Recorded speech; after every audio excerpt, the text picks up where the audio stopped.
1000 anos atrás, o homem acreditava que a Terra era plana. 500 anos atrás, o homem acreditava que a Terra era o centro do universo e que o Sol, a Lua e as estrelas todas circundavam a Terra. Há 200 anos, o homem acreditava que era impossível que pedras caíssem do céu, pois não há pedras no céu. Os meteoritos, argumentava-se, não passavam de pedras da Terra que tinham sido atingidas por raios. 100 anos atrás, o homem acreditava que ele nunca poderia voar. O bispo Wright disse que voar era reservado para os anjos. Seus 2 filhos, Wilbur e Orville, provaram mais tarde que seu pai estava errado. Há 50 anos, Sir Harold Spencer Jones, o diretor do Observatório de Greenwich, previu que o homem jamais poria os pés na superfície da Lua. It's one small step for man, one giant leap for mankind. Há 30 anos, histórias sobre OVNIs que circundavam o globo aterrissando neste planeta eram consideradas brincadeiras ou alucinações. Apesar disso, mais de 15 milhões de testemunhas, equipadas com fotografias, filmes, fitas de vídeo, registros físicos e dados científicos, provaram de novo que o homem pode estar errado. A maioria das pessoas imagina que os OVNIs sejam exatamente como são retratados em boa parte dos filmes e livros de ficção científica. Claro que essa é uma concepção relativamente recente que foi estimulada talvez por nosso conhecimento crescente do espaço. Mas aparições estranhas surgiram nos céus muito antes dos voos espaciais ou dos voos de qualquer espécie tripulados pelo homem serem possíveis. E em cada século, essas visões adquiriram identidades que falam muito sobre a visão de mundo daqueles que as viram. Alexandre o Grande e seu exército, por exemplo, foram importunados por um par de objetos voadores em 329 a.C. Quase todos os soldados fugiram do local, mas alguns dos mais corajosos ficaram firmes e tentaram atingir os discos com suas flechas e com as pedras de suas fundas. Em 1492, 4 horas antes de descobrir terra, Cristóvão Colombo viu um objeto muito brilhante vindo do céu, entrar na água e andar lentamente pela água muito próximo ao navio em que ele estava. Esculpido em um símbolo francês cunhado em 1860, há um objeto voador com o formato de um disco que os especialistas dizem que pode ter sido uma homenagem a um OVNI visto durante o dia. O grande astrônomo britânico Edmund Halley, famoso devido ao cometa, também viu uma série de objetos aéreos inexplicados em março de 1716. Um deles iluminou o céu por mais de 2 horas e era tão brilhante que Halley conseguiu ler um texto impresso com sua luz. Houve aparições em 1897 de algo mais leve que um barco aéreo, que tinha propulsores, portinholas e faixas brilhantes de busca direcionados para o chão. Em 1917 ocorreu o que pode ter sido a maior multidão de pessoas a testemunhar um OVNI em Fátima, Portugal. 50 mil pessoas observaram admiradas um imenso disco de prata que começou a girar como um moinho de vento e a dançar no céu. Após mergulhar em direção à Terra, ele subiu de volta ao céu e desapareceu em direção ao Sol. Uma noite, durante o verão de 1948, Clyde W. Tombaugh, o astrônomo que descobriu o planeta Plutão, estava sentado nos fundos de sua casa em Las Cruces, Novo México. Ele e várias testemunhas, inclusive outros membros de sua família, viram uma nave estranha e brilhante movendo-se acima deles. Todas as testemunhas concordaram que o objeto era, sem dúvida, uma nave sólida e que era provavelmente alguma forma de aparelho extraterrestre. Pilotos da Força Aérea da Segunda Guerra Mundial relataram aparições de OVNIs sobre a Alemanha. Eles apareceram do nada e pareciam estar brincando com a aeronave. Pilotos militares os denominaram de combatentes do Fu, sendo que Fu em francês significa fogo. O major reformado da Força Aérea, Paul Deutsch, descreveu um encontro de sua tripulação ocorrido no Japão. Aquela que minha tripulação viu foi uma nave cor de laranja que acompanhou nossa aeronave por muitas milhas. O que pudemos registrar por nosso estabilizador horizontal não sabemos a que distância. É difícil de determinar. e os soldados que tinham controle de todas as armas nos bombardeiros B-29 atiraram e vimos rastros que vinham direto em nossa direção, mas nada aconteceu. Na época, achamos que era algum aparelho secreto japonês, provavelmente fabricado pelos alemães. E posso acrescentar que o pessoal baseado na Europa achou que era um aparelho alemão e os alemães acharam que era uma arma secreta aliada. Todo mundo achou que era do outro e ninguém sabia o que era.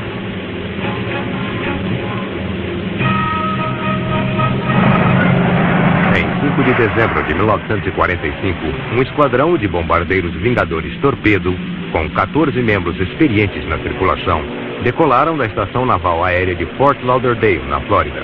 Era um voo rotineiro curto. Cada avião estava com o tanque de combustível cheio e as condições de tempo eram excelentes. Mas algo estranho aconteceu. O líder do voo fez contato dizendo não ter senso algum de direção. O controle aéreo então ordenou que o esquadrão se dirigisse para o oeste. O líder, com voz alarmada, disse: "Não sabemos para que lado fica o oeste. Está tudo errado, estranho. Não podemos ter certeza de direção alguma. Mesmo o oceano não tem a aparência que devia ter." Daí ele avisou que uma estranha aeronave não identificada estava aproximando-se deles. Seu rádio parou de funcionar. Todos os 5 aviões desapareceram sem deixar rastro. Um gigante Martin Mariner com uma tripulação de 13 pessoas foi despachado para procurar os 5 aviões desaparecidos. Ele tinha a capacidade de aterrissar nos mares mais turbulentos, mas esse avião também sumiu no sombrio silêncio do Atlântico. Seguiu-se a maior operação de busca da história. Durante 5 dias, uma armada de 300 aviões e 21 navios atravessou mar e céu, mas nenhum rastro das 6 aeronaves nem dos 27 membros da equipe foi encontrado. Até hoje, o que aconteceu continua sendo um mistério. Alguns acreditam que o mistério pode ser solucionado no fenômeno dos OVNIs. Aí surgem inúmeras perguntas. Os OVNIs poderiam ser verdadeiros? Se sim, quais forças inteligentes estão atrás deles? Quais são suas intenções? São hostis, amistosos ou simplesmente curiosos? De onde eles vêm? Eles se originam da Terra ou essas máquinas e criaturas vêm de algum lugar entre aquelas estrelas misteriosas e cintilantes na negra vastidão do espaço? Orson Welles comenta: A descoberta de apenas uma bactéria em Marte ou em qualquer corpo do sistema solar indicaria que toda a cadeia de evoluções cósmica, química e biológica funciona em qualquer lugar. Neste caso, a criação da vida em qualquer lugar do universo seria mais regra que exceção. Neste caso, pode haver outras civilizações inteligentes capazes de se comunicarem conosco. O impacto para nós do contato com outras civilizações inteligentes, como aconteceria ou quais seriam os efeitos, está sendo discutido por pensadores sérios do mundo todo. Esse simpósio na Universidade de Boston inclui o astrônomo Carl Sagan, o antropólogo Ashley Montague, Christian Stengel, que é o reitor da Escola de Divindade de Harvard, o professor Berentzen, que dá um curso chamado A Busca da Vida no Universo, o professor Philip Morrison, da MIT, o autor do mais recente documento sobre modos possíveis de comunicação com a vida extraterrestre, e George Wald, que ganhou o Prêmio Nobel em 1971 por seu trabalho sobre fisiologia. Sobre o número de civilizações que pode haver na galáxia, está na ordem de 1 milhão, o que significa que só uma entre algumas centenas de milhares de estrelas tem tal civilização. Isso significaria que 1 bilhão de lugares assim, apenas em nossa galáxia, podem conter vida. Deve haver uma sociedade desses grupos, não apenas uma, talvez muitas. Pode não haver esperança de achá-la, mas há milhares, talvez até 1 milhão. Quando falamos de vida além da Terra, estamos falando, é lógico, de vida inteligente, algo que parece com nossos nobres eus. É muito provável que haja tais formas inteligentes de vida em outras galáxias do universo. E é muito mais provável que muitas dessas formas sejam muito mais inteligentes do que nós. Gostaria de citar um pequeno trecho de um relatório recente do Comitê de Pesquisa de Astronomia da prestigiada e augusta Academia Nacional de Ciências dos Estados Unidos, talvez o corpo científico mais notável da nação, que foi divulgado em maio deste ano. Abre aspas. Cada ano que passa, viu nossa estimativa da probabilidade de vida no espaço aumentar, junto à nossa capacidade de detectá-la. Cada vez mais cientistas sentem que o contato com outras civilizações não é mais algo além dos nossos sonhos, mas um evento natural de história de humanidade. O sonho deste assim chamado evento natural começou em 12 de outubro de 1992, quando o programa 7 da NASA, Busca de Inteligência Extraterrestre, iniciou um projeto de 10 anos de 100 milhões de dólares, cujo único propósito era procurar a resposta para uma única pergunta. O homem está só no universo? A peça central do programa 7 é o telescópio de rádio de Arecibo, em Porto Rico. Sua antena parabólica de 310 metros o torna o telescópio mais poderoso do mundo, com a energia efetiva de 20 trilhões de watts. É manipulado por mais de 100 físicos, astrônomos, programadores de computador e técnicos que ficam de olho nos painéis de controle na esperança de descobrir ondas de rádio que foram criadas por seres inteligentes. Mas por que toda essa atenção especial na busca de vida inteligente além da Terra? Alguns argumentariam que é um subproduto daquela que se tornou conhecida como a Era Moderna dos Discos Voadores, que começou em 24 de junho de 1947. Kenneth Arnold, de 32 anos de idade, um homem de negócios de Idaho, pilotava seu avião monomotor sobre as montanhas Cascade de Washington. Arnold conta sua história. Eu tinha atingido a altitude de 3.000 metros quando uma luz muito brilhante iluminou o céu à minha volta, iluminando o avião que eu estava pilotando. E eu pude ver bem à direita quando eu estava chegando perto do Monte Baker. Tudo uma cadeia de aeronaves andando a uma incrível velocidade. Eu pude ver muito bem que elas não tinham cauda. Eu jamais vi aviões desse tipo. E fiz um julgamento rápido. E deviam ter aproximadamente 30 metros de envergadura de armas. E que a primeira unidade, a primeira nave, voava a uma altitude maior que a última. E é lógico que esse é o contrário dos nossos padrões de voo normal. Olhei bem para o Monte Adams e tentei cronometrar a velocidade delas, entre as montanhas daqui e o Monte Adams. Arnold estimou a velocidade do avião em impressionantes 2.720 km por hora, quase 3 vezes mais rápido do que qualquer jato de que ele já havia ouvido falar. Um repórter lhe pediu para descrever os objetos misteriosos. Eles sumiam, navegavam e emitiam flashes. Pegue um pires e jogue dentro d'água e ele anda a esmo. Era assim que o disco voador principal se movia. Isso foi no dia 24 de junho de 1947, que marcou o início do que é conhecida como a Era Moderna do Disco Voador. O que se seguiu seriam milhares e milhares de objetos voadores não identificados sobre a América do Norte, bem como em outras partes do mundo. Pareceu ficar pairando por 2 segundos e depois saiu do âmbito de visão em 2 ou 3 segundos, o que era muito mais rápido do que andava no início. Estávamos usando as luzes vermelhas em nosso avião, que são holofotes, apontando em direção ao OVNI, e eles reagiam, às vezes de modo audível, e faziam um movimento em direção à luz.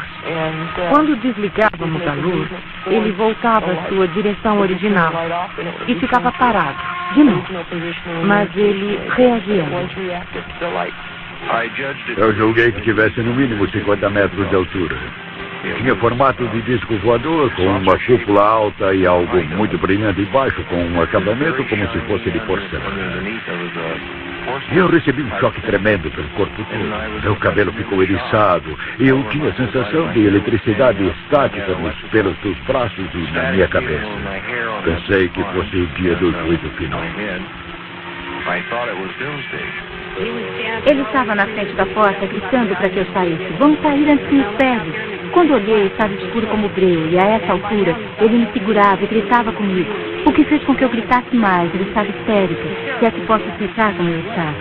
E ele dizia para que eu tirasse as crianças dali, senão ele ia nos pegar, mas eu não via nada.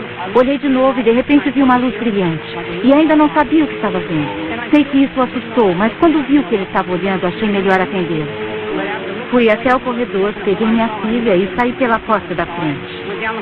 Ele já tinha pegado nosso filho. Quando ele voltou pela segunda vez, achei que a morte havia chegado, que era o fim. E logo que tocou no chão, iluminou toda a área. Não podíamos ver dentro, mas via-se o contorno de todo o objeto. Via-se um ponto no céu e vi que andava muito, muito depressa. Após um tempo, ficou parado no ar. Mais ou menos 1,30 m. Cabeças muito grandes, sem cabelos na cabeça, sem sobrancelhas ou quaisquer pelos no rosto. E tinha os olhos muito grandes.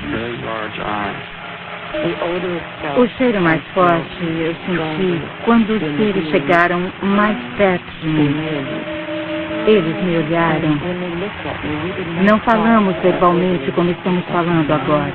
Era uma coisa telepática. Uma pesquisa Gallup recente calcula que 1 entre cada 2 americanos acredita na existência de OVNIs. Cerca de 15 milhões de pessoas relataram terem visto OVNIs, dos quais cerca de 2 mil foram encontros com OVNIs aterrissados e seus ocupantes. Os OVNIs foram bombardeados por aviões caça e mísseis antiaéreos, mas sem efeito. Eles liberam poderosas cargas eletromagnéticas, frequentemente causando falhas nos motores e nos circuitos elétricos. Eles evocam reações estranhas e de medo em animais e, frequentemente, causam profundos distúrbios psicológicos nos seres humanos. Eles têm a capacidade de se materializar como se vindos do nada, mas mais frequentemente somem como que por encanto no meio de uma aparição. Tanto olhos humanos quanto instrumentos de radar observaram manobras aéreas inacreditáveis, tais como giros de 90 graus a vários milhares de quilômetros por hora, e já se cronometraram velocidades acima de 25.600 quilômetros por hora. Não pode restar mais nenhuma dúvida, mesmo no cético mais ardoroso, de que os OVNIs existem. A pergunta é, de onde eles vêm? Se vieram de outra galáxia, viriam de no mínimo 2 milhões de anos-luz de distância. Mesmo viajando à velocidade da luz, 298 mil quilômetros por segundo, levariam 2 milhões de anos para chegarem aqui. Mas supondo que os OVNIs tenham vindo de uma estrela distante em nossa própria galáxia, se esses visitantes espaciais viajassem 1.600.000 quilômetros por dia, levariam 70 mil anos para chegarem à Terra da estrela mais próxima, Alfa Centauro, que está a 25 trilhões e meio de milhas da Terra. Outras estrelas estão milhares de vezes mais distantes no espaço. Estimativas conservadoras indicam que uma espaçonave com 10 pessoas e viajando a 5 anos-luz, de ida e volta para um sistema estelar vizinho, a 70% da velocidade da luz, consumiria 500 mil vezes a quantidade de energia usada nos Estados Unidos em um ano. Mas há outras complicações na viagem espacial. O espaço não é um vácuo, mas contém gás cósmico, poeira e partículas. O vencedor do prêmio Nobel, o professor Edward Purcell, de Harvard, salienta que um veículo espacial que viaja à velocidade da luz colidiria com esse material espacial na forma de radiação e com o impacto da colisão de várias centenas de bombas atômicas. Na tarde de 7 de janeiro de 1948, um objeto voador não identificado na base aérea de Godman, em Fort Knox, em Kentucky. A torre da base enviou 4 jatos F-51 para investigar. O líder do voo, capitão Thomas S. Mantell, relatou ter visto um objeto às 15 horas e 15 minutos. Ele se separou da formação em perseguição ao objeto. Poucos minutos depois, ele mandou um rádio para a torre. Estou me aproximando agora para dar uma boa olhada. Está diretamente à frente e acima, e ainda se movimenta à metade da minha velocidade. A coisa parece metálica e de um tamanho imenso. Vou subir a 6.500 metros e, se não me aproximar, abandono a perseguição. Essas foram as últimas palavras do capitão Mantell. Mais tarde, naquele dia, seu corpo foi achado em um campo próximo, os destroços de seu avião espalhados por 1 quilômetro em volta. Houve muitas outras aparições naquele ano. Em julho de 1948, o Comando Aéreo Estratégico em San Antônio relatou ao diretor do FBI, J. Edgar Hoover, que uma aeronave não identificada foi vista por um piloto, pelo copiloto e mais alguns passageiros da Eastern Airlines que voavam sobre Montgomery, Alabama. A aeronave foi descrita como sendo um tipo não convencional sem asas e parecia, de modo geral, com um foguete desses que aparecem em histórias em quadrinhos. Foi descrito como tendo janelas, ser maior que o avião da Eastern Airlines e estar viajando a uma velocidade estimada de 4.320 km por hora. Por pouco, ele não colidiu com o avião da Eastern Airlines. Em um memorando do FBI datado de 14 de março de 1949, vem o seguinte relatório. A Força Aérea acredita que discos voadores sejam mísseis construídos pelos homens e não fenômenos naturais, e que há cerca de 4 anos soube-se que algum tipo de discos voadores estavam sendo testados pelos russos. Determinou-se posteriormente que a maioria dos discos voadores vistos por pessoas nos Estados Unidos aproximaram-se deste país vindo da direção norte e voltando na mesma direção, indicando a forte possibilidade de terem vindo da Rússia.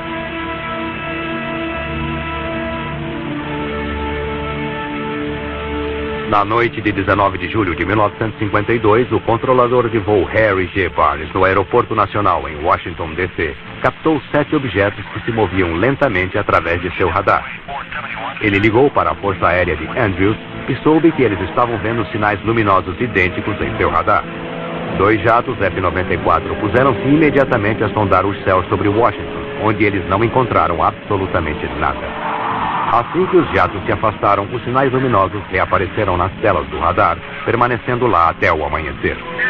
Uma semana depois, Harry Barnes captou mais 10 objetos pelo radar. A base da Força Aérea de Andrews confirmou que os mesmos objetos desconhecidos também estavam em seus radares. Barnes ligou para o Pentágono e mais 2 jatos vieram voando ruidosamente sobre Washington. Mas, desta vez, os OVNIs permaneceram visíveis nas telas e um dos caças-bombardeiros informou ter visto algo com 4 luzes. A uma certa altura, o piloto informou pelo rádio que as luzes estavam cercando o seu avião, mas logo os OVNIs partiram rapidamente, desaparecendo na noite. Mais tarde, naquela manhã, Harry Barnes deu esse depoimento, abre aspas. Não há outra conclusão a que eu possa chegar, a não ser que durante 6 horas na manhã de 26 de julho, havia pelo menos 10 objetos não identificáveis se movimentando acima de Washington. Não eram aeronaves comuns, nem, em minha opinião, algum fenômeno natural pode explicar essas manchas em nosso radar. Fecha aspas. O Pentágono foi inundado de perguntas por parte da imprensa, e o presidente Harry Truman pediu ao secretário de Defesa Florestal que descobrisse o que estava acontecendo na Terra ou fora dela. Em 27 de outubro de 1952, o FBI divulgou este memorando. A inteligência aérea ainda crê que os discos voadores sejam ilusões ópticas ou fenômenos atmosféricos, mas alguns oficiais militares estão considerando seriamente a possibilidade de existência de naves interplanetárias. O jornalista e investigador Frank Edwards, autor de Discos Voadores, um Assunto Sério, fez o seguinte comentário.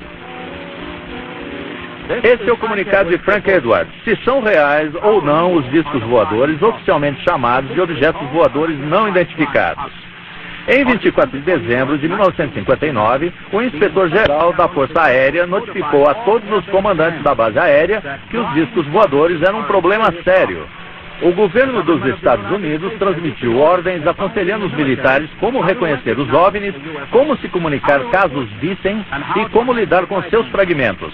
A extensão deste fenômeno, lenta mas seguramente, tornou-se de conhecimento público através de uma montagem paciente de partes das provas, na medida em que se tornavam disponíveis, pesando os depoimentos resguardados dos cientistas e das agências militares envolvidas no estudo de objetos voadores não identificados. Veremos que são realmente um assunto sério. A variedade de testemunhas de OVNIs é interminável. Incluem pessoal militar da Força Aérea, Marinha e Corpo de Fuzileiros, especialistas de radar, engenheiros aeronáuticos, controladores de tráfego aéreo, astrônomos, agentes do FBI, Polícia Estadual e Municipal, pilotos e tripulação da American, United, Eastern, Pan American, Northwest, Western e TWA também constam da lista de testemunhas. Milhões no Reino Unido, França, Austrália, América do Sul, México e outras nações pelo mundo todo viram OVNIs. Durante 18 anos, o falecido Dr. J. Allen Hynek comandou a investigação de OVNIs da Força Aérea, chamada de Projeto Livro Azul, e foi reconhecido como a maior autoridade mundial em OVNIs. Após compilar no computador cerca de 63 mil aparições, ele declarou: o fenômeno dos OVNIs é sem dúvida um fenômeno de nosso tempo. É extremamente enigmático e exige uma grande variedade de opiniões. Independente do que se pense sobre OVNIs, independente do que se creia que seja absurdo ou que represente algo muito real, 3 fatos se sobressaem, 3 fatos que ninguém pode negar. O primeiro é que relatos sobre OVNIs existem. O segundo é que relatos sobre OVNIs vêm do mundo inteiro. E o terceiro é que muitos são feitos por pessoas altamente responsáveis e que muitas vezes têm preparo científico. Nós, cientistas, não temos provas positivas da origem nem da realidade dessas estranhas naves. Mas sabemos que os relatórios são muito reais. Para achar a resposta para este magnífico enigma científico, o fenômeno dos OVNIs, temos que fazer uma abordagem com a mente aberta para podermos explorar todas as explicações possíveis. Entre aqueles que alegaram ter visto OVNIs estava o senador Barry Goldwater, que disse, abre aspas, discos voadores, objetos voadores não identificados ou como quer que queiram chamá-los, são verdadeiros, fecha aspas. O astronauta Gordon Cooper disse, abre aspas, acredito que esses veículos extraterrestres e suas tripulações estejam visitando este planeta oriundos de outros planetas, e obviamente são muito mais adiantados tecnicamente que nós na Terra, fecha aspas. O príncipe Philip da Inglaterra é um fanático por discos voadores. Ele faz meticulosamente gráficos de todas as aparições importantes de discos voadores em um mapa de parede gigantesco no seu estúdio particular no Palácio de Buckingham. O general Douglas MacArthur foi o comandante supremo de todas as forças aliadas no Pacífico Sul durante a Segunda Guerra Mundial. Ele acreditava em OVNIs e até autorizou um relatório de cerca de 20 mil páginas. Durante um de seus últimos discursos a cadetes de West Point, ele disse, senhores, a próxima guerra não será uma guerra internacional, mas uma guerra intergaláctica. Ele acreditava não apenas que os OVNIs existiam em outros planetas, mas também que eram hostis. Em uma noite de outono de 1969, o governador da Geórgia, Jimmy Carter, preparava-se para um discurso na pequena cidade de Leary, quando ele viu um objeto brilhante no céu ocidental. Carter descreve sua experiência. Estávamos em cerca de 20 pessoas na frente de um pequeno restaurante, se não me engano. Um desses locais de almoço. Quando uma espécie de luz verde apareceu no céu a leste, creio que foi logo ao entardecer. E cada vez ficava mais e mais brilhante, até desaparecer. Não era uma substância sólida, mas uma luz muito estranha. E nenhum de nós entendeu o que era. O ex-presidente Ronald Reagan fez declarações relativas aos OVNIs em 18 ocasiões diferentes enquanto ocupava a presidência. Este é um trecho de um de seus discursos. Eu sempre me pergunto, e se todos nós, no mundo, descobríssemos que estávamos sendo ameaçados por um poder externo vindo do espaço, de outro planeta, de repente não descobriríamos que não temos diferenças entre nós? Depois de deixar a Casa Branca, Reagan admitiu ter visto um OVNI enquanto era governador da Califórnia. Ele estava a bordo do avião do governador na época. Sua esposa Nancy, bem como várias outras pessoas, também o viram e o descreveram diante.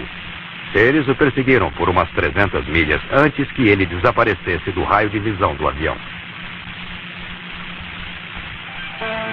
Em 7 de novembro de 1975, um alarme disparou na base da Força Aérea de Malmstrom, em Montana, local de instalações de lançamento de mísseis Minuteman. Um time de alerta de sabotagem foi imediatamente para o local, onde viu um disco laranja brilhante do tamanho de um campo de futebol pairando sobre a área. Ele começou a se erguer e o radar do Comando de Defesa Aérea norte-americano o captou quando ele alcançou a altitude de 300 metros. 2 caças bombardeiros F-106 foram despachados de Great Falls, Montana, para interceptar a aeronave. Mas antes dos caças chegarem, ela desapareceu das telas do radar. No dia seguinte, houve mais aparições, tanto visuais como por radar, sobre a base. Cada vez que os jatos penetravam na área, os OVNIs desligavam suas luzes, reaparecendo somente após os jatos terem partido. Nos 8 meses seguintes, 130 relatos semelhantes foram registrados no diário da base e no condado vizinho. Um dos primeiros e mais ilustres estudiosos de OVNIs foi Donald E. Keyhoe, um bacharel da Academia Naval e major reformado do Corpo de Fuzileiros. Em uma publicação de janeiro de 1950 da revista True, ele escreveu um artigo de grande alcance sobre os OVNIs. O artigo causou uma sensação instantânea e tornou-se um dos artigos mais amplamente lidos e discutidos do dia. Ele alegava que nenhuma de suas fontes de alto nível falaria sobre OVNIs, o que ele considerava como uma prova poderosa de que algo tremendamente importante estava sendo acobertado. Isso não vem do porta-voz da Força Aérea, nem do porta-voz do projeto. Eles simplesmente estão seguindo ordens. Essas ordens mandavam dar evasiva quanto a todas as aparições de OVNIs o mais rápido possível, assim que se tornassem públicas, negando que OVNIs realmente existam. Não estamos escondendo nada. As investigações são feitas públicas. As explicações, quando elas existem, foram tornadas públicas. Mais tarde, ele se tornou diretor do Comitê de Investigação Nacional sobre Fenômenos Aéreos, onde ele interrogou muitas agências do governo acerca do possível envolvimento ou conhecimento que tinham sobre os OVNIs. Segue um trecho de uma carta do FBI em resposta a uma das indicações do Major Keyhoe. Em resposta à sua carta de 22 de setembro de 1958, este departamento não tem informação sobre objetos voadores não identificados que possa ser divulgada. Isto não significa que esse departamento tenha informações relativas a objetos voadores não identificados que não possam ser divulgadas. Possíveis comunicações com veículos extraterrestres de outro planeta, caso o objeto voador não identificado prove ser extraterrestre, não é função do Federal Bureau of Investigation. Assinado John Edgar Hoover, diretor do FBI.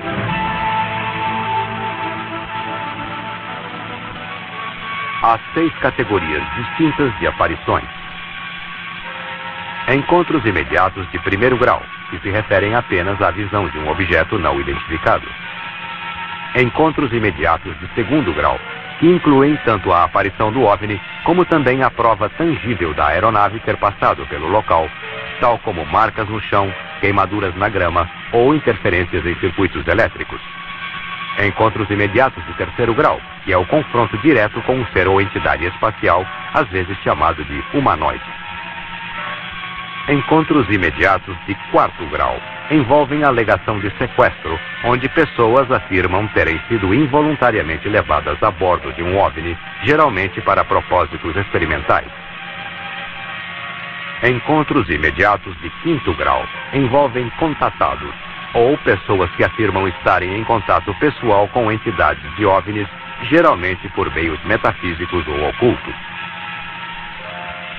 Encontros imediatos do sexto grau incluem ferimentos ou mortes resultantes de um encontro imediato com o OVNI.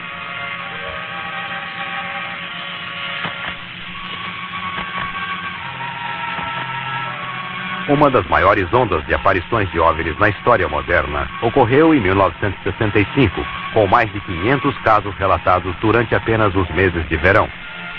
Um destes casos foi perto de Ann Arbor, Michigan, onde 50 pessoas e 12 policiais em 3 condados relataram ter visto objetos brilhando e cruzando os céus antes do amanhecer.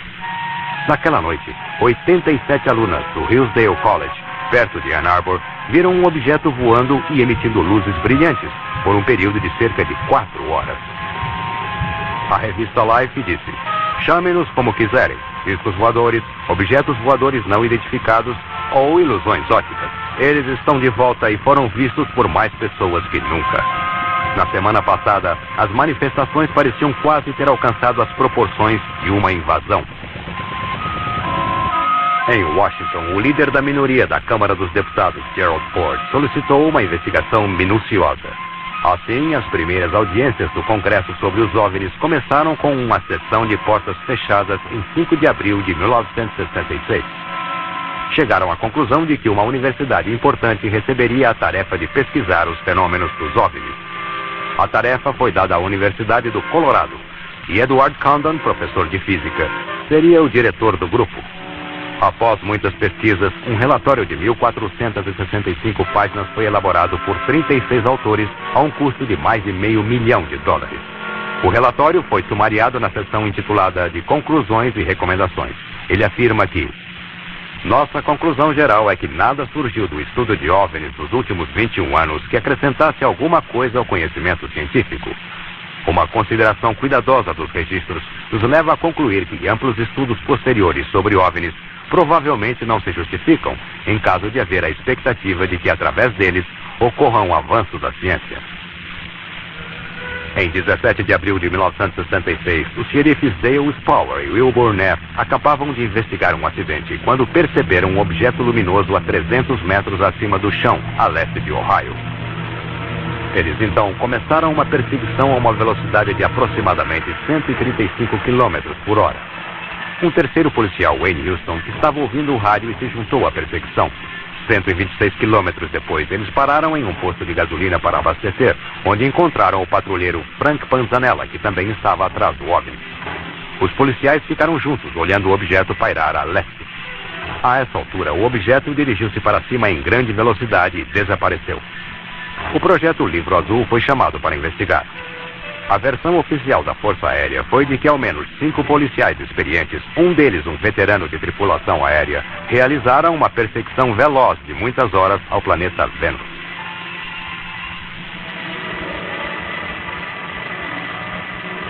Por mais de 20 anos, de 1948 até 1969, a Força Aérea dos Estados Unidos esteve encarregada de investigar relatos de OVNIs.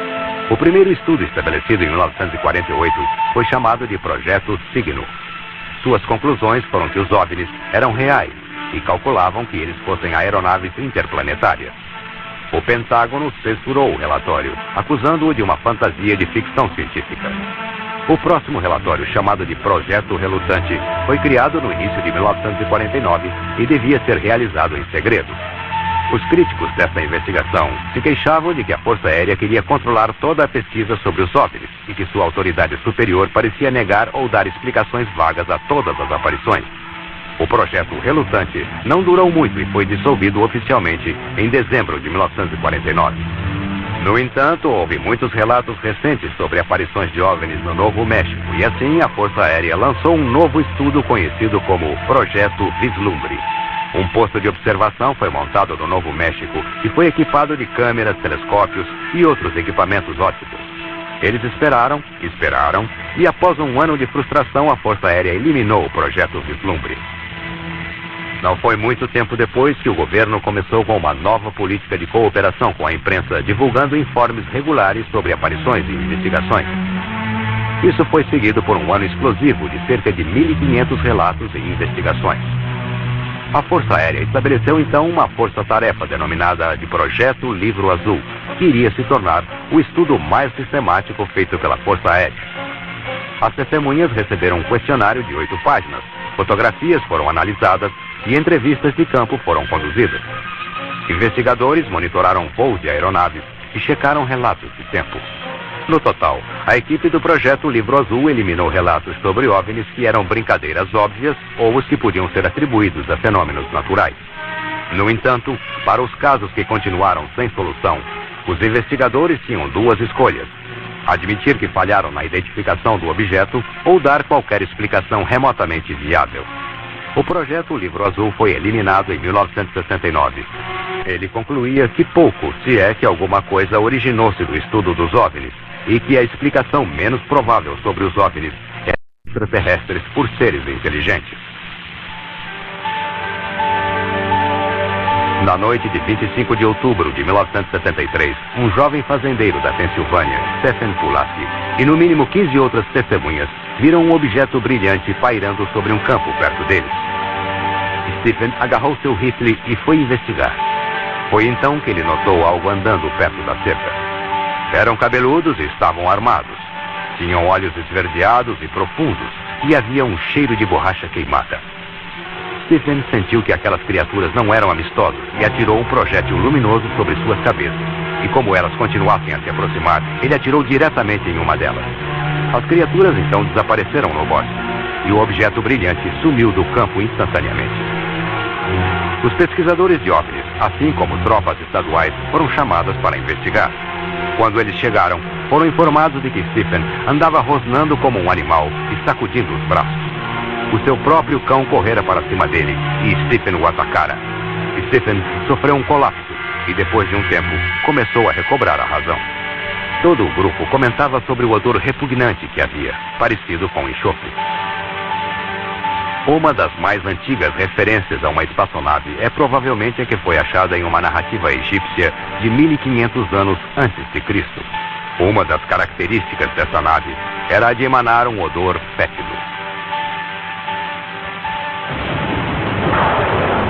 Terror em Amityville foi baseado em uma narrativa real do que aconteceu a uma família em Amityville, Nova York. Um odor irritante e repugnante parecia acompanhar a presença do fantasma ou entidade espiritual que entrava lá de tempos em tempos. Whitley Strieber descreveu suas experiências de raptos em seu livro Comunhão. Ele disse que sentia o cheiro da presença dele e que era cheiro de enxofre. Em 11 de outubro de 1973, Charles Hickson e Calvin Parker estavam pescando quando uma nave de aparência estranha desceu e ficou pairando perto deles. Parker desmaiou e Hickson ficou paralisado, mas conseguiu continuar observando o que estava acontecendo. Duas entidades emergiram da nave e pegaram Hickson pelos braços e o carregaram para dentro da nave, onde ele foi totalmente examinado.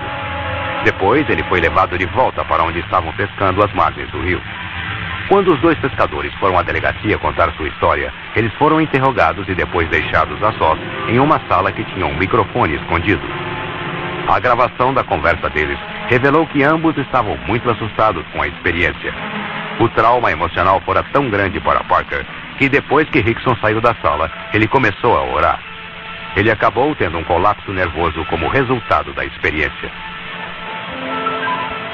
Na primavera de 1959, OVNIs causaram pânico no pessoal do radar e da Força Aérea Soviética, pairando e circulando por mais de 24 horas acima de Sverdlovsk, o quartel-general do Comando Tático de Mísseis. Pilotos russos de caças receberam ordens de alçar voo para afugentar os OVNIs, mas posteriormente comunicaram que os objetos alienígenas escaparam facilmente com manobras de seus jatos e zigue-zaguearam para evitar os tiros de suas metralhadoras. A espaçonave russa Salyut 6 voltou para a Terra em 1978, depois de 96 dias em órbita. Eles relataram sobre uma formação de OVNIs que os seguiram de perto durante 3 órbitas completas em torno do globo. Uma de suas câmeras captou 20 minutos de um filme incrível sobre este encontro. Segundo um acordo prévio mútuo, os russos enviaram cópia desse filme para ser analisado nos Estados Unidos. Depoimentos não oficiais da NASA afirmam que é o melhor filme jamais feito sobre OVNIs. A maior autoridade russa em OVNIs, o Dr. Felix Vigel, alega que os OVNIs podem ter assustado, molestado e possivelmente até matado cosmonautas russos em suas missões. 25 segundos. 20 segundos. Contando. 15 segundos. 12, 11, 10, 9. Iniciar sequência de ignição.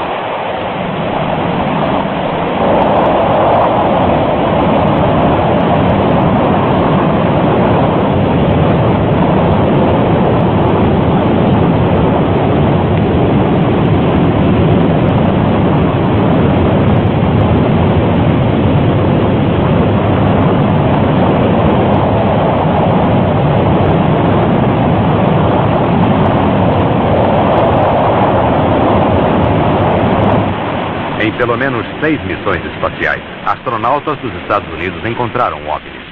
O jornalista Frank Edwards registra o seguinte incidente. Quando o Major Cooper estava fazendo sua órbita final da Terra em maio de 1963, ele estava se aproximando de Perth, na Austrália, à noite. De repente, o Major Cooper passou um rádio para a estação de rastreamento, avisando que um disco de luz verde estava se aproximando com uma pálida luz vermelha ao lado. Estava viajando de leste para oeste, o que nenhum satélite feito pelo homem é capaz de fazer. 200 pessoas na estação de rastreamento observaram o objeto através de sua aparelhagem. Viram ele se aproximar de Cooper e dar uma guinada, afastando-se e dirigindo-se rapidamente para o espaço. Foi apenas o primeiro de muitos casos iguais. Todos os astronautas americanos, desde Gordon Cooper, também foram abordados por objetos voadores não identificados e cada vez os OVNIs aproximaram-se mais dos astronautas e cada vez permaneciam um pouco mais de tempo. Em 1969, o Major Edward McDivitt fotografou um desses objetos, perto da cápsula na qual ele estava orbitando a Terra, sobre o Oceano Pacífico. E quando a fotografia divulgada pela Administração Espacial e Aeronáutica mostrava claramente uma coisa brilhante e no formato de um ovo que libera uma trilha visível de seu sistema propulsor. Quanto mais estudamos as provas que estão sendo reunidas por toda a Terra, mais inescapável é a conclusão de que o homem deveria se preparar para o maior evento na história humana, a consciência de que estamos para fazer contato ou sermos contatados por seres de outros lugares no universo. O falecido general Douglas MacArthur disse que esse confronto seria o maior desafio que o homem jamais teve que enfrentar. Será que estamos preparados para ele? Quando e se ele vier? Relatório de Frank Edwards. Frank Edwards reported. As Gemini 5, 10 e 11 tiveram encontros semelhantes. O astronauta Edgar Mitchell estava tão convencido da existência de OVNIs que se aposentou do Programa Espacial dos Estados Unidos para se dedicar em período integral à investigação dos OVNIs. Durante nossa primeira missão à Lua, o controle da missão registrou a seguinte transmissão de ruídos estranhos que foram ouvidos na espaçonave Apollo 11.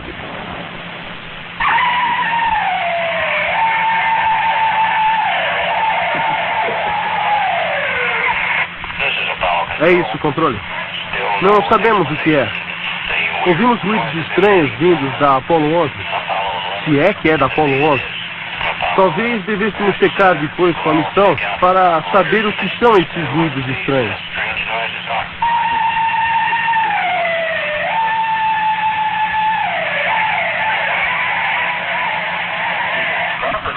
Disse que os OVNIs interferem nos programas espaciais americanos desde o início. Os pesquisadores de OVNIs afirmam que os diários de bordo da NASA registraram que tanto as missões Gemini como a Apollo encontraram OVNIs e que a NASA explicou as aparições como dejetos espaciais ou chamas solares. Mas alguns dos seus próprios astronautas discordam. Aparições de OVNIs foram relatadas por James Lovell, James McDivitt, Wally Schirra, Dick Clayton, Gordon Cooper e outros. Em março de 1989, ocorreram transmissões estranhas durante um voo espacial. Um operador de rádio amador de Maryland captou a voz do piloto da Discovery, Coronel John Blaha, falando em um canal secreto da NASA. Houston, aqui é a Discovery. Ainda estamos com a aeronave alienígena sob observação. Houston, aqui é a Discovery. Ainda estamos com a aeronave alienígena sob observação. O Dr. J. Allen Hynek explica em uma teoria alternativa que poderíamos estar tratando com algo de outra dimensão. Um dos aspectos mais intrigantes das aparições dos OVNIs é seu aparente isolamento no espaço e tempo. As aparições costumam acontecer em um lugar e um tempo e duram pouco. Às vezes aparecendo do nada e sumindo para o nada. Isso sugere muito mais uma realidade paralela do que, digamos, visitas de um planeta distante, e nesse caso seria de se esperar que ficassem por mais algum tempo. O jornal britânico Flying Saucer Review, revista do disco voador, foi fundado em 1955 e é amplamente reconhecida como a melhor publicação sobre OVNIs do mundo. Ela é escrita por cerca de 50 especialistas mundiais que dirigem as principais investigações sobre OVNIs. Ainda assim, um depoimento oficial do editor Gordon Creighton é surpreendente. Abre aspas. Parece não haver qualquer dessas naves ou seres sejam oriundos do espaço. Fecha aspas. Encontros imediatos do quarto grau são de longe os mais assustadores. Daqueles que afirmam ter sido sequestrados por alienígenas e levados contra sua vontade, talvez o caso mais famoso tenha sido o de Betty e Barney Hill. Sua história começou na noite de 19 de setembro de 1961, quando estavam voltando à sua casa de New Hampshire de férias no Canadá. Eles viram um ponto distante de luz que parecia se mover a esmo. Quando se aproximou, a luz se tornou mais intensa. Betty Hill se recorda. Essa nave surgiu do topo da montanha, saiu da rodovia e parou no meio do ar. Barney pegou o binóculo e saiu do carro, tentando identificar a nave. Quando fez isso, ele viu um grupo de figuras em pé nas janelas, olhando para ele. E uma dessas figuras lhe disse: "Não tenha medo. Continue olhando, continue se mexendo, fique aí, não tenha medo. Nenhum mal vai lhe acontecer. Mas fique aí." E a nave começou a descer. E Barney voltou ao carro dizendo: Temos que sair daqui, vão nos capturar." E fomos voando pela estrada. Eles chegaram em casa sem maiores incidentes, mas nos dias e meses seguintes eles tiveram pesadelos, retrospectos e extrema ansiedade. Eles também foram incapazes de dar conta de mais do que 2 horas entre a hora em que encontraram o OVNI e a hora em que chegaram em casa. Onde foi parar o tempo que falta? O que aconteceu?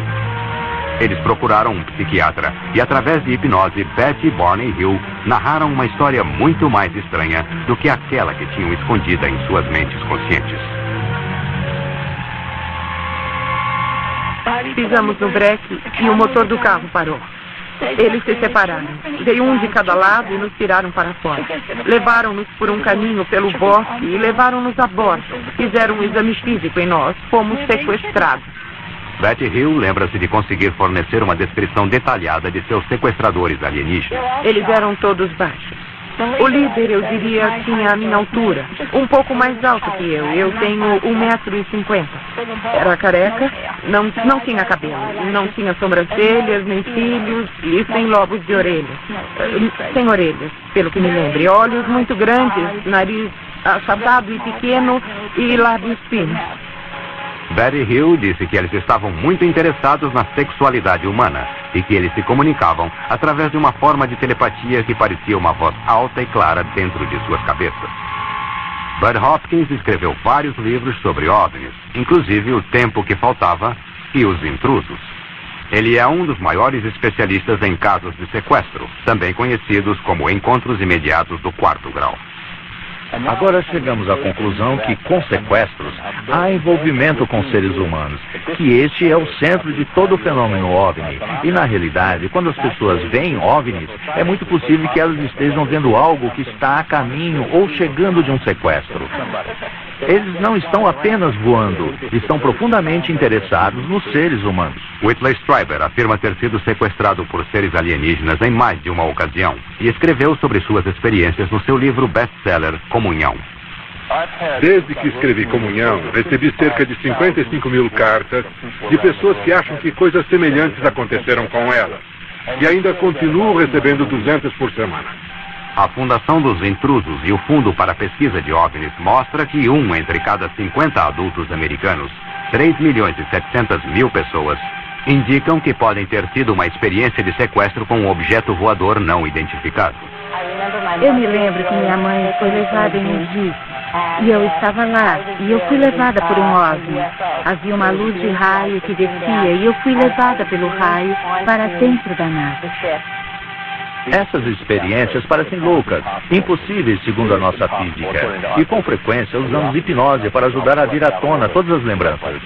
Um grande cientista, Dr. Leo Sprinkle, realizou um estudo de 5 anos com 82 pessoas que relataram ter tido experiências com OVNIs.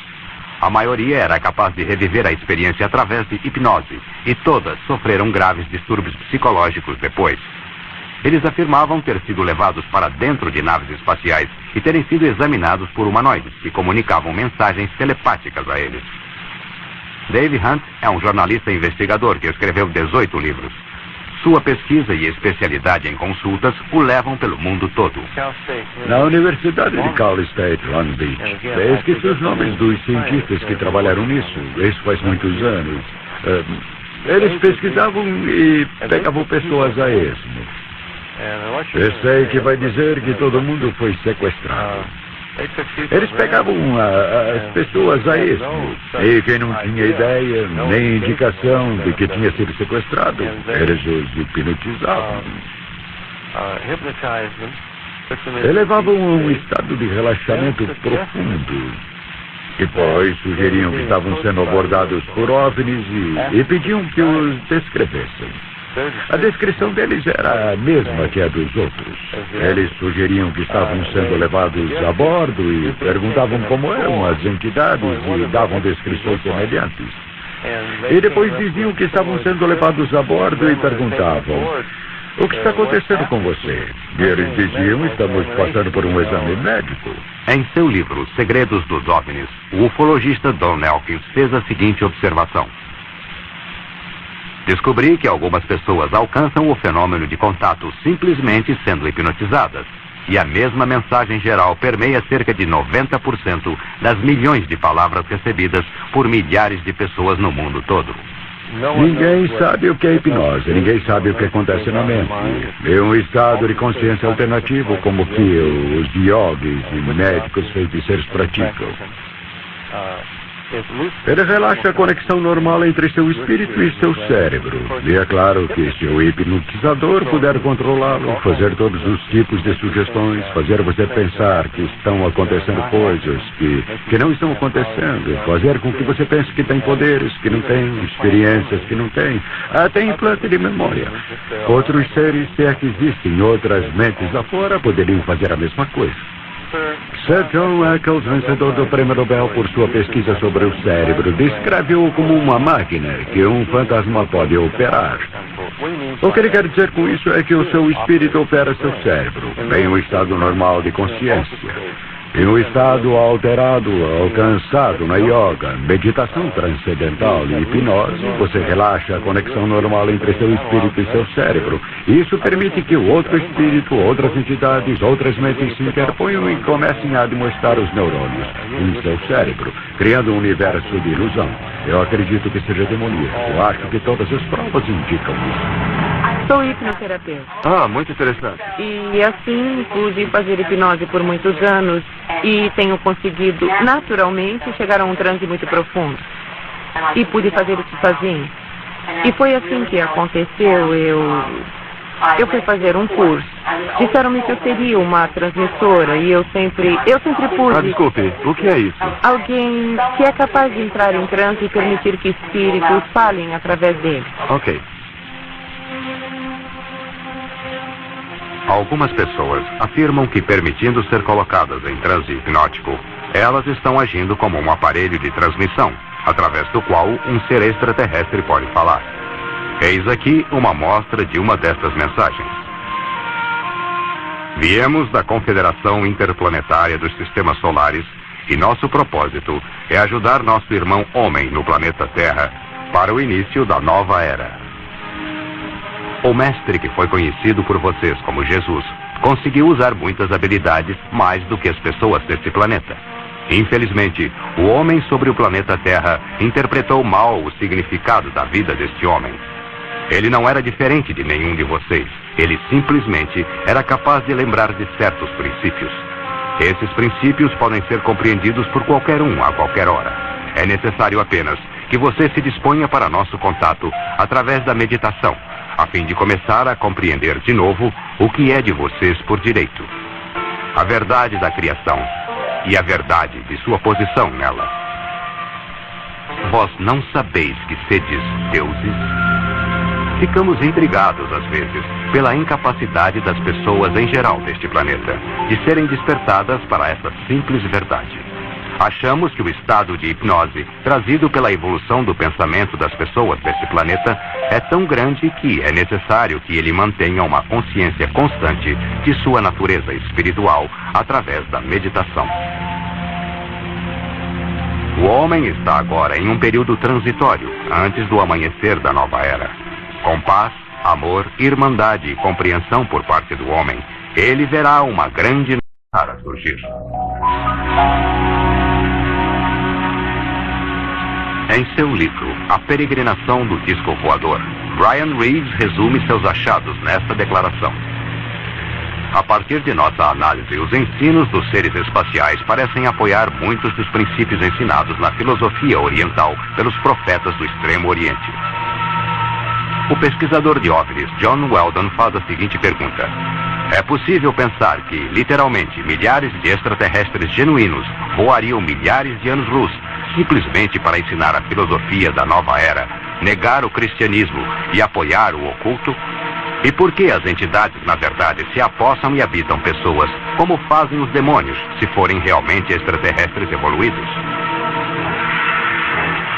O Dr. Pierre Guérin, um eminente cientista associado ao Conselho Nacional Francês de Pesquisa Científica, conclui que a conduta dos OVNIs é mais adequada à magia do que à física como a conhecemos, e que os ovninautas modernos e os demônios do passado são provavelmente idênticos. A palavra demônio em grego vem da raiz que significa conhecimento ou inteligência, significando que os demônios têm acesso ao conhecimento e à informação negada aos mortais comuns. Depois do que aconteceu comigo, as experiências de comunhão, decidi que poderia ser boa ideia aceitar a ideia do diabo, caso seja isso o que eu vi. Se você olhar de perto para a vida do mundo, verá a obra do mal no mundo. Parece haver, atrás disso, um tipo de maquinário que está muito além do acidente da vida humana. Você pode literalmente hipnotizar as pessoas, lhes dizer que é um gato no colo delas, que elas o verão, vão ouvi-lo ronronar, vão mimá-lo e senti-lo. Ele não está lá fisicamente. Você diz ao gato para arranhá-lo, sabe? E para tirá-los de lá, terá marcas de arranhão em suas bochechas. Um objeto não físico sob as condições adequadas pode deixar evidência física. Acho que é demoníaco. É o poder espiritual de alguma espécie para o qual não há explicação física. Você não pode explicar isso pelas leis da química e da física, tais como as conhecemos. John Keel é um renomado especialista em OVNIs e escreveu inúmeros livros e artigos sobre o assunto. Considerando-se um agnóstico, ele fez esta declaração. Milhares de livros têm sido escritos sobre o assunto da demonologia, que é um estudo antigo e erudito sobre monstros e demônios. As manifestações de ocorrências descritas nesta literatura são idênticas ao fenômeno dos OVNIs. Vítimas de possessão demoníaca sofrem dos mesmos sintomas médicos e emocionais que os contatados dos OVNIs. Eu diria que fui atacado por algo vindo do desconhecido e não possuído por ele. Espero que nunca tenha sido possuído. Acho que há os que possam discordar disso. Eu não acho que tenha sido uma loucura. Se saiu da minha mente, veio de uma parte da mente que é universal a todos nós. Como Stryber, há milhares de outros que sentiram algo mau e demoníaco. Algo que está ali, sondando as pessoas, inspecionando, pondo pensamentos em suas mentes e manipulando seus corpos. Eu sei de coisas diferentes que estão ocorrendo dentro do meu corpo, que ainda estou sendo visitado. Estou trabalhando em um projeto em que permito que os espíritos em casas mal assombradas falem através de mim. Em encontros imediatos do terceiro grau, o primeiro filme que surgiu sobre OVNIs, na casa em que a mãe e o garotinho moravam, os brinquedos começaram a correr e os parafusos se soltavam na presença dos OVNIs. O que o filme estava dizendo era que as mesmas pessoas que dirigem os OVNIs estão nas casas assombradas. E eu diria que isso é absolutamente verdadeiro. Em 1969, a Gráfica Oficial dos Estados Unidos divulgou uma publicação de 400 páginas intitulada OVNIs e Assuntos Relacionados, uma bibliografia anotada. A autora era a escritora de bibliografias da Biblioteca do Congresso, senhorita Lynn E. Catou. Durante sua pesquisa, ela leu cerca de 1000 artigos, livros e outras literaturas. Ela resume seus achados no prefácio da bibliografia. Uma grande parte da literatura OVNI disponível está ligada de perto ao misticismo e ao metafísico. Trata de assuntos como telepatia mental, psicografia e entidades invisíveis, bem como de fenômenos como manifestações de poltergeist e possessão. Muitos dos relatos de OVNIs que estão sendo publicados agora na imprensa popular contam sobre possíveis incidentes que são extremamente semelhantes à possessão demoníaca e fenômenos psíquicos que são conhecidos há muito tempo pelos teólogos e parapsicólogos. Esse documento foi compilado para a Força Aérea dos Estados Unidos e está agora na Biblioteca do Congresso. O Dr. Jacques Vallée falou às Nações Unidas sobre OVNIs e foi o modelo para Lacombe no filme de Steven Spielberg, Encontros Imediatos do Terceiro Grau. Ele é autor de 8 livros sobre OVNIs e foi amplamente reconhecido como o melhor cientista investigador no âmbito da pesquisa de OVNI. No seu livro Mensageiros do Engano, Vallée diz que um paralelo impressionante pode ser feito entre os ocupantes de OVNIs e a concepção popular dos demônios. E em seu livro Confrontos, ele escreve: os exames médicos aos quais os sequestrados dizem que estão submetidos costumam acompanhar manipulação sexual sádica, que lembra os contos medievais de encontros com demônios.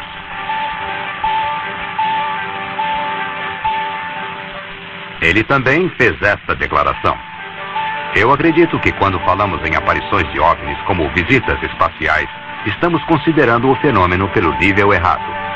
Não estamos com ondas sucessivas de visitas do espaço, mas estamos lidando com um sistema de controle. E ele afirma: os OVNIs são os meios através dos quais os conceitos do homem estão sendo reformulados. Eles estão se engajando em um empreendimento mundial de sedução subliminar. Jacques Vallée, ele era pelo menos naquela época em que escreveu o livro Um Agnóstico. É interessante que ele chegue às mesmas conclusões que eu cheguei como cristão na minha pesquisa. Ele disse sobre os OVNIs que eles são reais, mas não são físicos. Eles são os mensageiros do engano. Isso é baseado em sua pesquisa de cerca de 20 anos. Eles parecem estar nos preparando psicologicamente e nos armando uma fraude que é horrível demais até para imaginar. Eu concordaria com isso.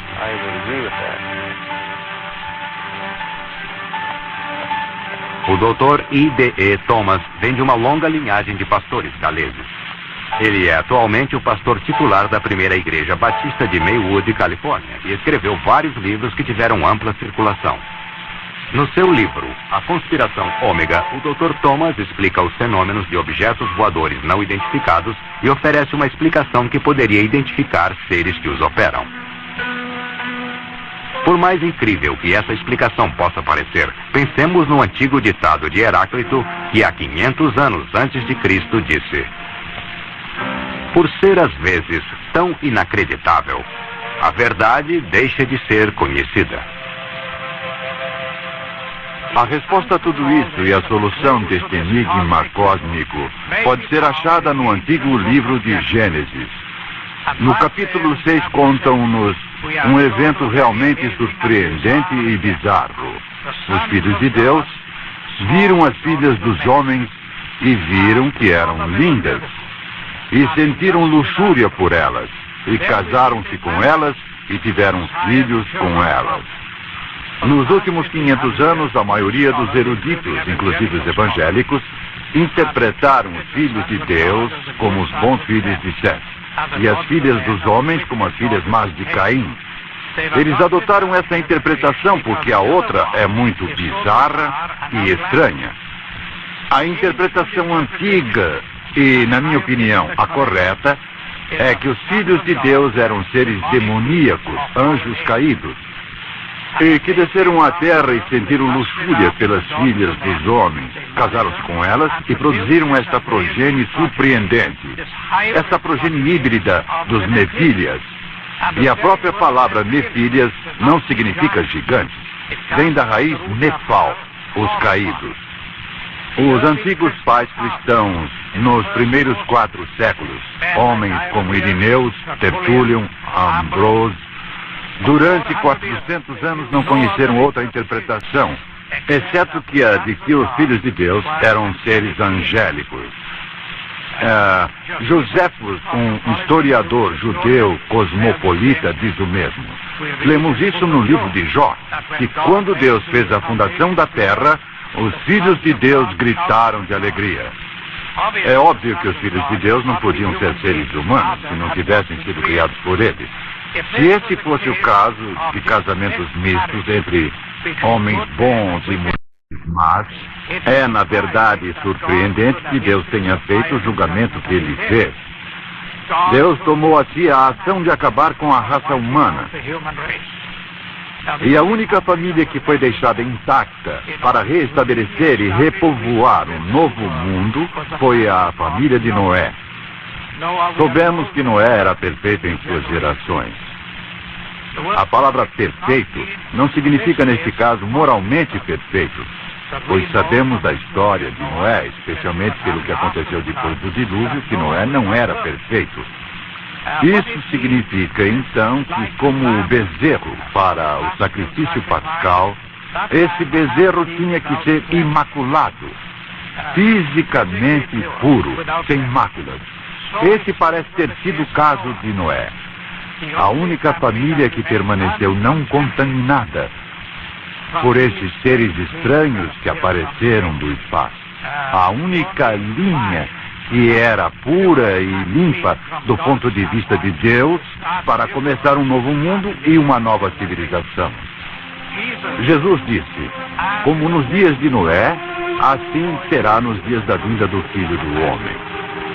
Dentre todos os patriarcas e profetas do Velho Testamento, a chave da profecia, acima de todas as outras, é Noé. E algo aconteceu nos tempos de Noé, algo que era uma característica distinta do seu tempo, que não aconteceu nem antes nem depois. Guerras, fomes, pestilências e desastres naturais sempre aconteceram.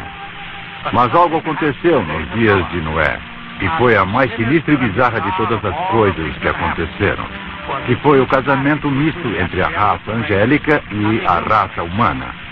E é claro que a mente atrás disso tudo foi um outro anjo, um anjo caído, Lúcifer. Nós acreditamos, como acontecia naqueles dias, que podemos estar à beira de uma outra invasão que virá do espaço, que Satanás não desistirá, fará outra tentativa, talvez o ataque final sobre a raça humana para afastar os homens e mulheres de sua adoração a Deus.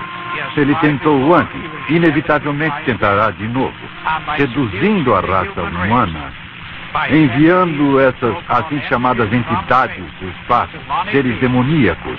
Ele tentará fazer com que as pessoas do mundo todo o adorem, privando Deus da adoração devida a ele. Felizmente nós sabemos qual será o resultado final.